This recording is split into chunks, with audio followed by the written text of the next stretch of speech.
Hey everyone. We are going to talk about latex coating before oxidizing pieces. So let's go ahead, and this is what I do with stones that are softer, where you may get discoloration, you may just kind of eat away. LOS is what I'm going to be using to oxidize. This is a nice clean bottle. This is my refill bottle. This is what I like to use. I've only used one other product. I won't mention what it was. I didn't really like it. I love this. So it will, though, eat away at softer stones, the finish on them. It looks like this one has a nice finish on it, but it does, but not the greatest.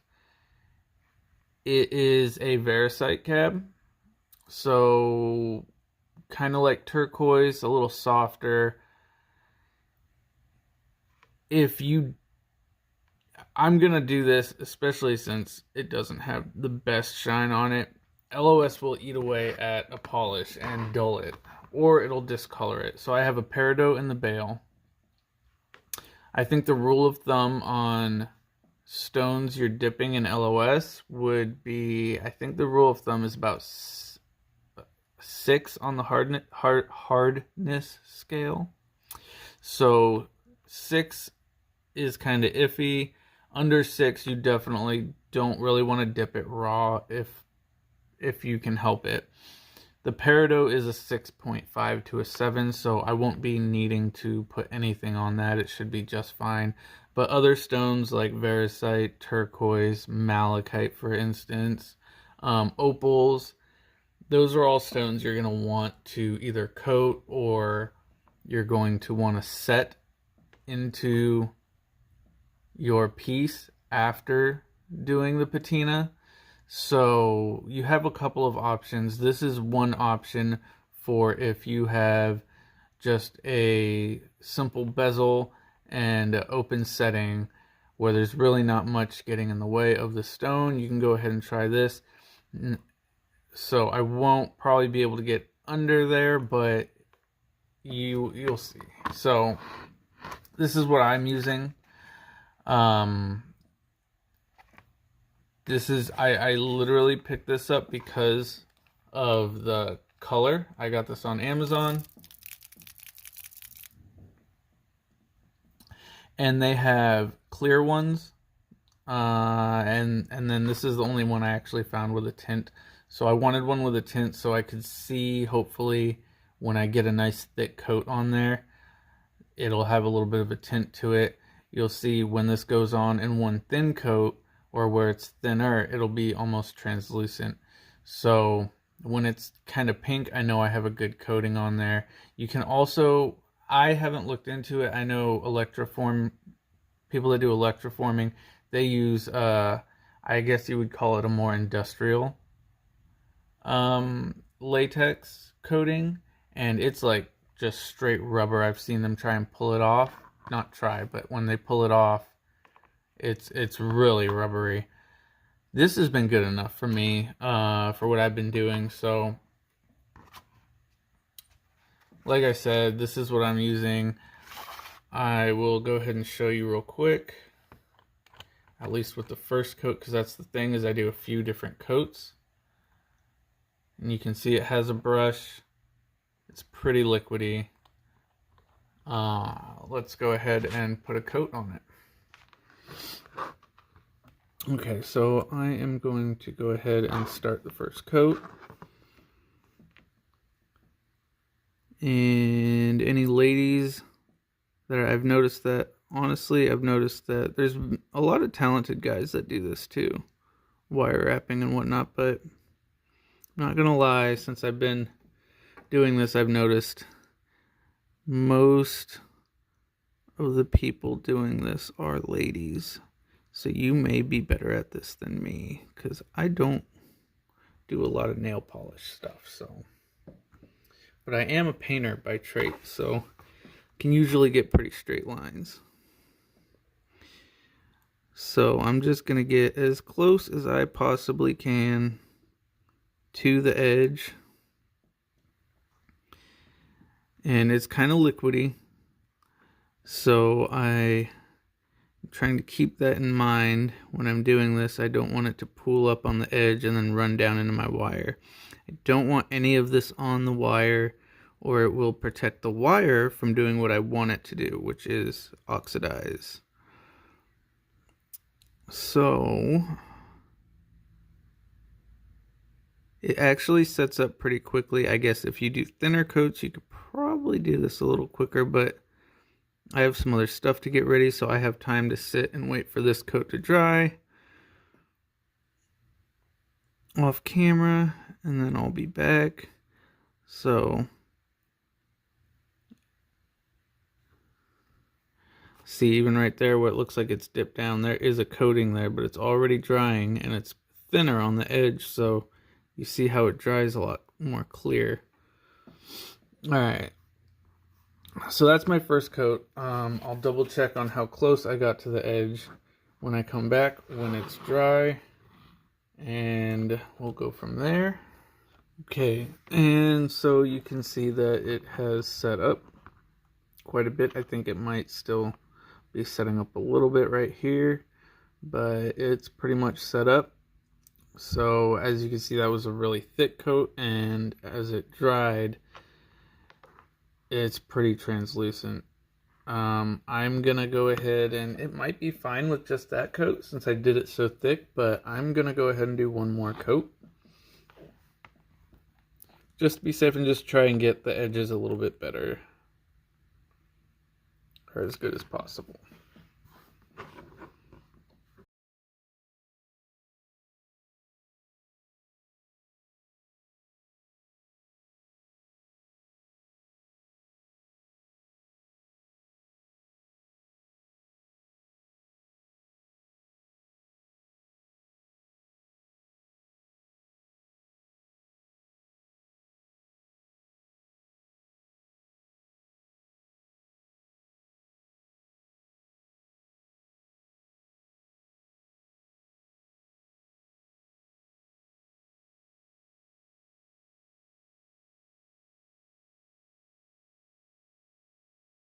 Okay, and so I will let that one go ahead and set up as well, and that'll be probably my final coat that I need on there, and I will go ahead and dip it when we come back.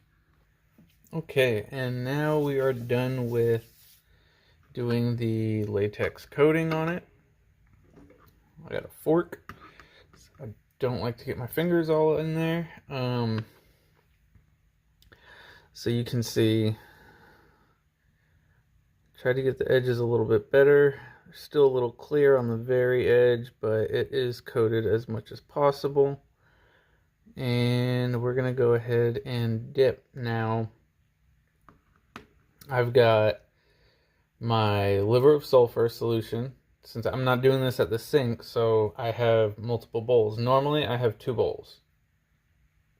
My liver of sulfur, and then I have over here, I put a piece of tape so I'd remember.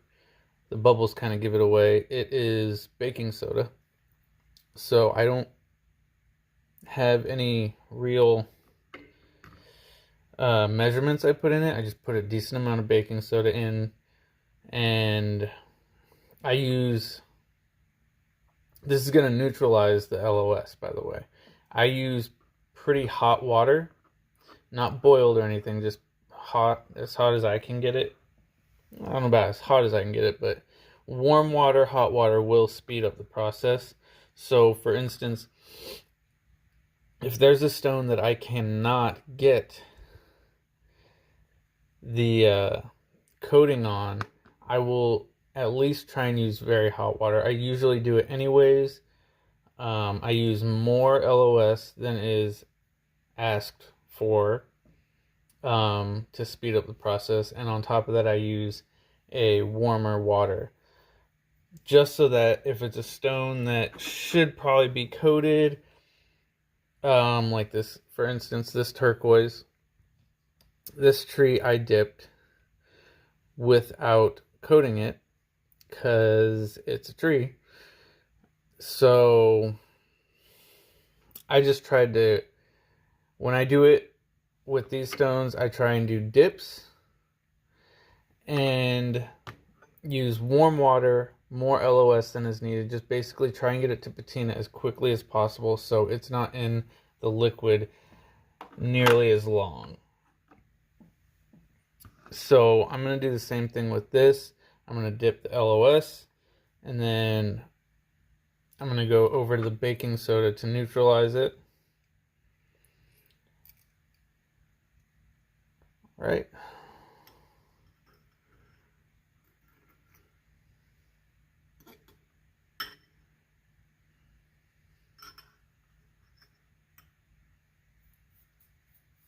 And while that's sitting just for a second, I'm going to go ahead and show you, actually, if you've never used this before, you can pause on this if you want. So here's the directions. It does give a measurement per 12 fluid ounces, or if you're using heated water.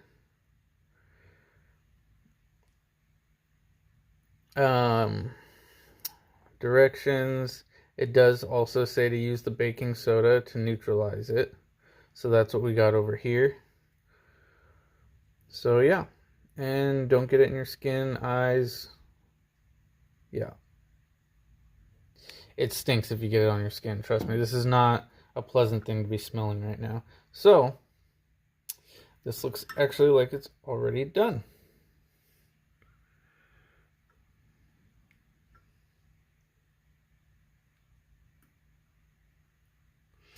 All right, so normally I'd be doing this in the sink and I would rinse it at this point. I don't really want to get it in my clean water, but I'm also doing multiple pieces normally. So I wouldn't normally go straight to the baking soda because I don't want to get too much too much liver of sulfur in the baking soda, even though it's supposed to neutralize it. Because I'll be doing like 5 or 6 pieces. This time I'm only doing one, so I'm going to go straight over to the baking soda. You can see how much came off of there. If I was doing multiple pieces, I would not be happy with using this again. So I'm going to let it sit in there for a second while I move this out of the way. I also have a toothbrush. So that's sitting there for a second, and now what I have over here is 2 bowls I wouldn't normally have because I'd be at the sink. It's just soap and water and then clean water. So I'm going to go ahead and try and swish it and switch it over into the soapy water. And I am going to now dare to touch it. Still smells a little bit. Okay. So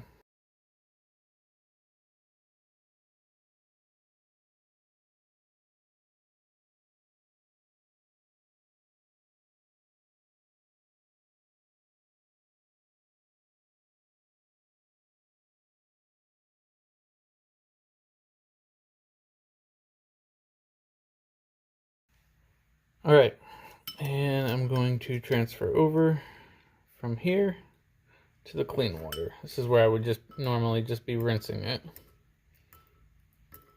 Now I am not taking that coating off yet, and I wanted to be careful when I was brushing because it will come off with any pressure or anything. I could probably scraped it off with the toothbrush, but I am leaving it on especially because I want to double check and see if I need to dip it again after cleaning it off. So I want to see if this is dark enough to where I'll be happy with going ahead and polishing it.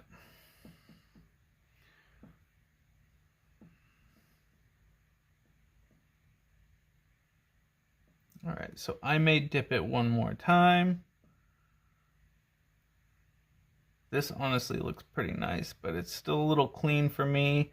I'm gonna clean it up on the tops and on the high points, but I really want some, with this one, I want some real darkness in the crevices, so I'm gonna do one more dip. And I will go ahead and do the same process, and I'll be right back. Okay, and I have done another dip. Looks a little better. I only wanted to get a little darker. I didn't want to get it too dark to where it's got a chalky finish to it. Most of it, like I said, is going to be polished up.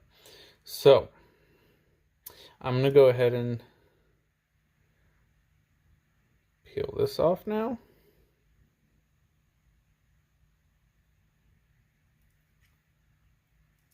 And it's as simple as that. All comes off in one piece. So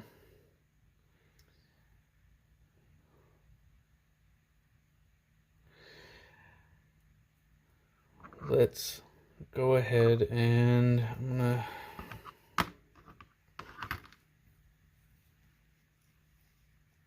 dry this off a bit. I did all the rinsing.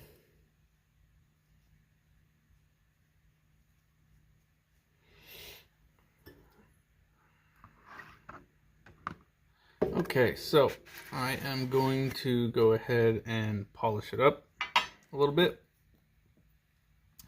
I'm going to use my Dremel. This is, I have run out, so you can get polishing rags that are basically like what this is. This is what I'm going to be using, is my Never Dull. I have other stuff around the house that I polish, and this is what I polish with. It comes in these in one long strip of this very cottony material. I just cut a piece off usually, or it's really hard to tear, but you can see all this is, they call it impregnated. It's impregnated with the polish. So what I did last time is I took my Dremel tool, which is a polishing wheel, a cloth, and all these little fibers are going to come off of it, but if you can see, it actually soaked it up pretty well. I stuck it down in there hoping it would just kind of suck up some of that polish into it, and it did. So this is what I'm going to be using. I do have normally some of those rags where I will just kind of give it a nice rub, hopefully, depending on, I mean, I patina different pieces different. For instance, this time, I went a little darker, but I didn't go too dark. Sometimes I go really dark. It just depends on my mood, on the feel, on the piece. So I'm gonna go ahead and get this mounted.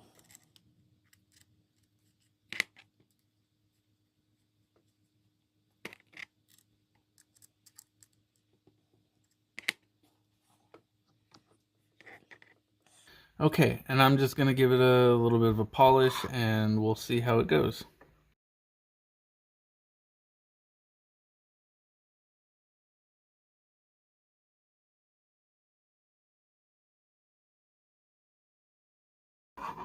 As you can see, it soaked up quite a bit of that polish. It just spit it everywhere, so I just tried to get some of the excess off.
Okay, so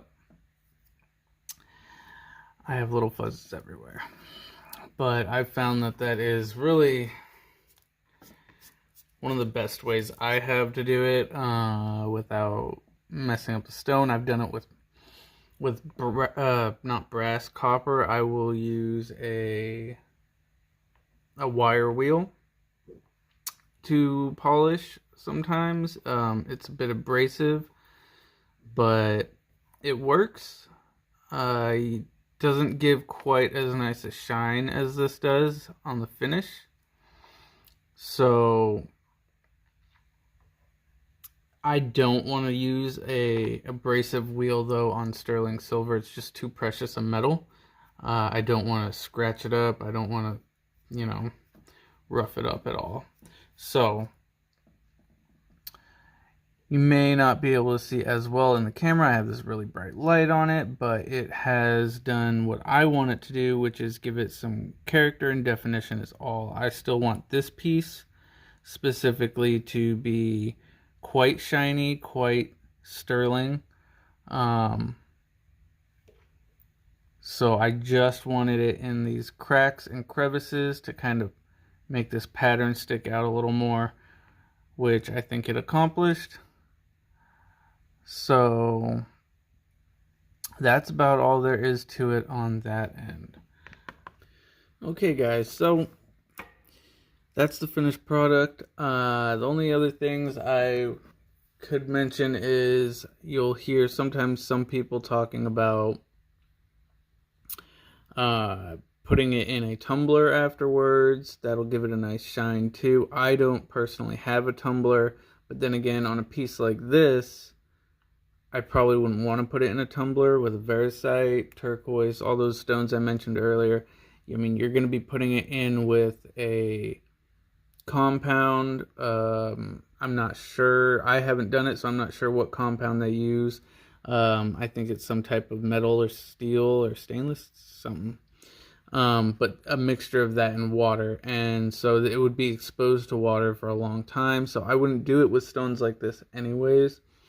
And I wouldn't trust a latex coating to stand up to a tumbler. So that just isn't an option for a lot of the stones I wrap, because a lot of the stones I do wrap tend to be, I don't know why, I like turquoise, I like variscite, I like malachite, I like a lot of those more soft stones that are susceptible to change and damage from moisture and or liver of sulfur in itself. So otherwise, I guess I could have, if I would have done a more extreme patina on this, you might be more, I don't know, impressed, but I'm happy with it. This is exactly what I was looking for. You can see on these bars down here, it's a little bit more patinaed, so it's kind of drawing your eye, at least in person, more to this pattern. And then in the bail, there's a lot more definition now. I do a lot more extreme patinas, but this is just, I think, perfect. I wanted to keep it pretty classy and pretty shiny, especially because of this peridot gem in there. But yeah, I hope you guys took something away from this if you needed it. I feel like there's a couple other things I was going to mention, but I think that really covers most of it. So if you have any questions, you can always comment and I will try and answer your questions. And that's that. Have a good night.